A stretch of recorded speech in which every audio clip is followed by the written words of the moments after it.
Race First and Black Power, Black Family. You're in the cipher with your brother who would never betray you for another, and that's me, the amazing self-becoming Jay. And you're tuned into A Black King's Perspective, the baddest, blackest, most based space on the internet, where we review news, current events, and trends from a 100% African fundamentalist, Pan-African black male perspective. And today's installment is going to be another special video as we're rejoined by our recurring guest, the fearless Brotha Asafo, Minister of Information for the Afrikan Blood Brotherhood. And I just want to say I really enjoy working with this brother and with the organization in general because it fits in nicely, perfectly with one of the missions of A Black King's Perspective, which is to give you a street-level, raw, uncut view of the black resistance against those hostile outside forces which are creating devastating, destabilizing, exploitative conditions for the black community, not just in America, but around the world. And I don't know if you can get any more street-level raw than America's prison system, which is heavily focused on the incarceration of black people in North America.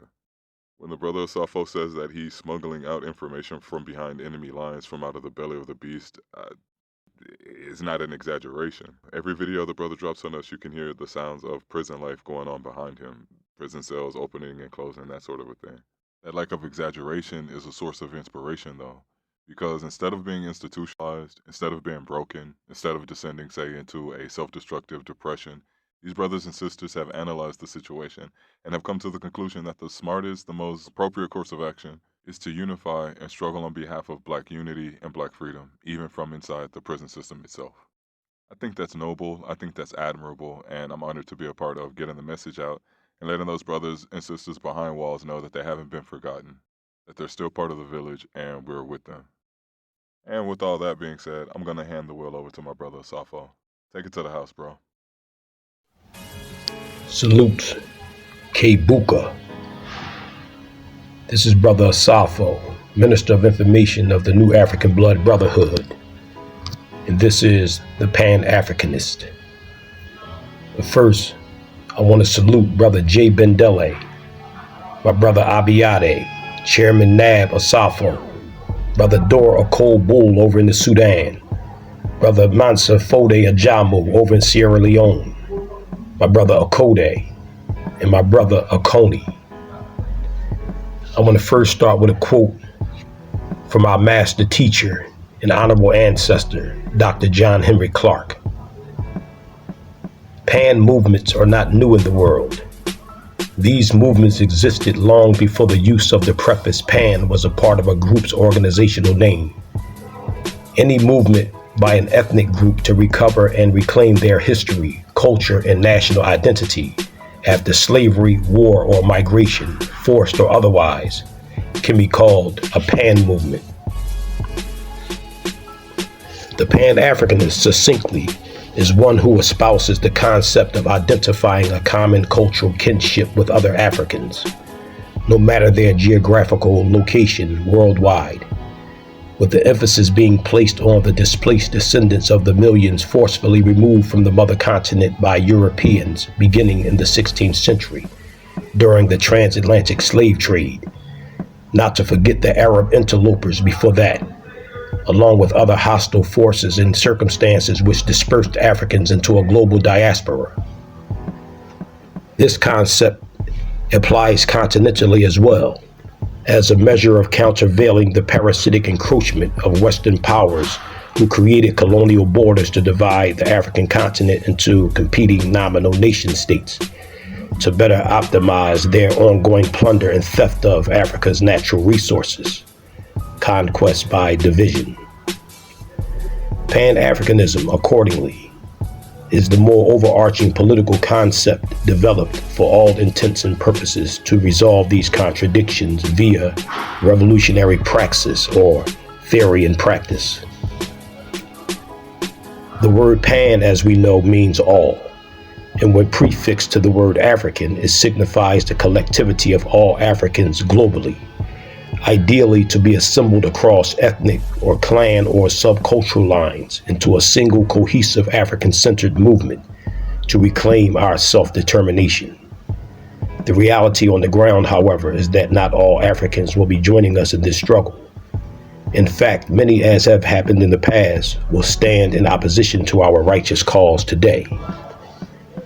Historically speaking, a failure to effectively consolidate the many moving parts in terms of the multilithic cultural dynamic reflected throughout the continent, as well as a failure to assert a unified resistance to the artificial borders created by European colonizers, left the Pan-African project vulnerable to the betrayals it suffered.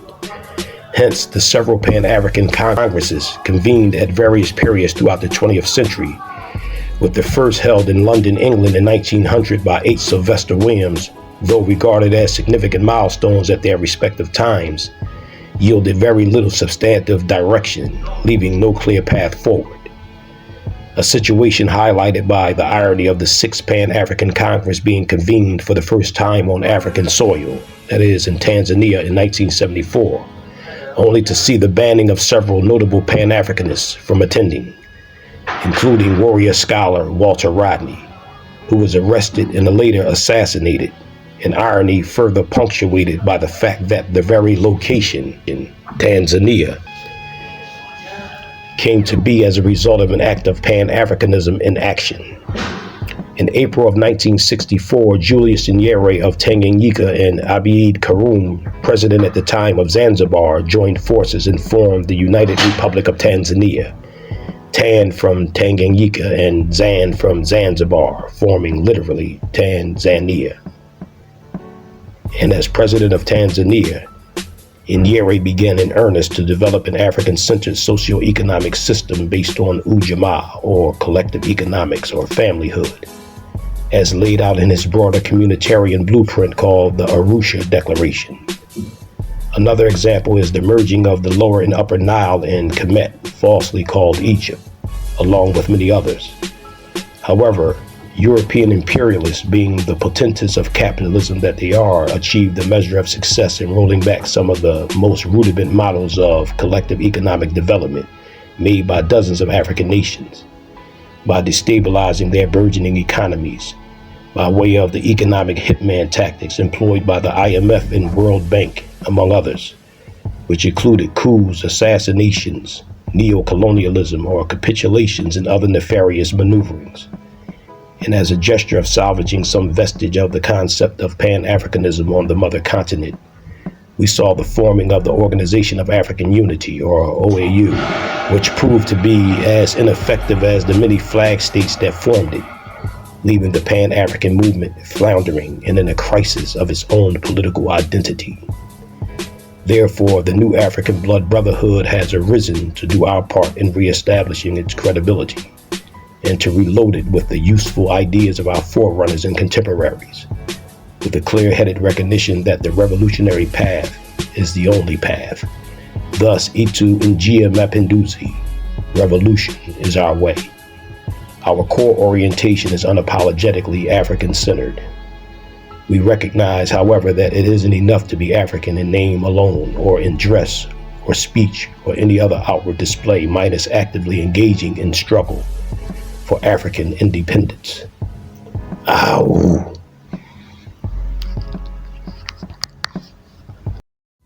So that's going to do it for us this go around, folks.